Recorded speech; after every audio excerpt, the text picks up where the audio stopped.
Isang bagong eskandalo ang yumanig sa showbiz matapos ang nakagugulat na revelasyon ni Ann Curtis tungkol sa isang Maislan na video na di umano'y kinasasangkutan ng kanyang asawa, si Erwan Heussaff, at ang kapatid niyang si Jasmine Curtis Smith.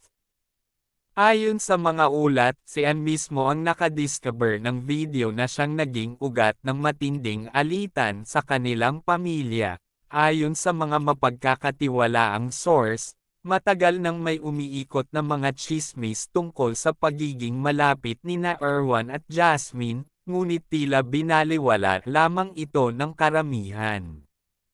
Gayunpaman, nang makita ni Ann ang nasabing video, nagkaroon siya ng matinding emosyon at galit, dahilan para agad niyang komprontahin si Erwan tungkol dito.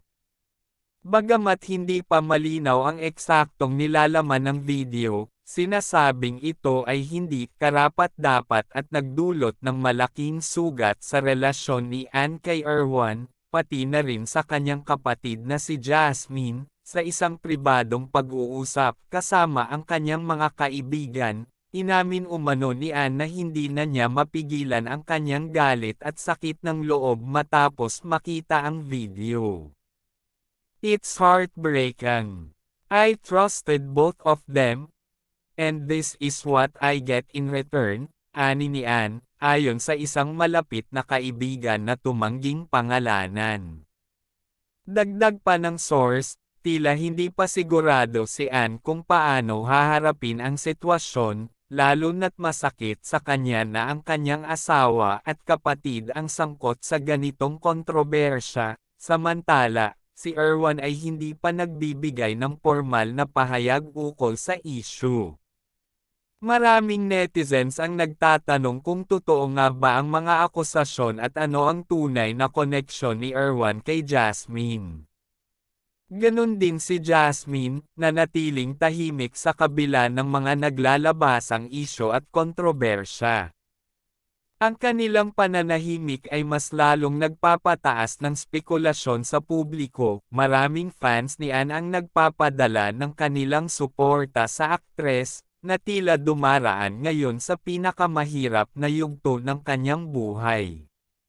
Sa social media, bumaha ang mga mensahe ng suporta kay Ann mula sa kanyang mga kaibigan, kasamahan, at mga tagahanga.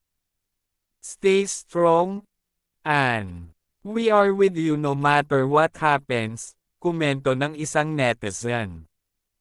Ang iba naman ay nanawagan na sana'y magsalita na si Erwan at Jasmine upang linawin ang kanilang panig at itigil ang mga haka-haka. Sa gitna ng kontrobersya, ipinahayag ng ilang showbiz insiders na ang sitwasyon ay mas komplikado pa kaysa sa inaakala ng publiko. Ayon sa kanila, maaaring magkaroon ng legal na aksyon sa pagitan ng mga taong sangkot, lalo na't maislan at sensitibo ang issue. Ang posibilidad ng pagpapatawad at pagkakasundo ay tila malabo sa ngayon, lalo na't marami na ang nasirang tiwala. Patuloy ang pag-usbong ng mga bagong impormasyon at mga tsismis, ngunit isang bagay ang malinaw. Ito'y isang malaking dagok hindi lamang sa relasyon ni Ann at Erwan, kundi pati na rin sa kanyang pamilya.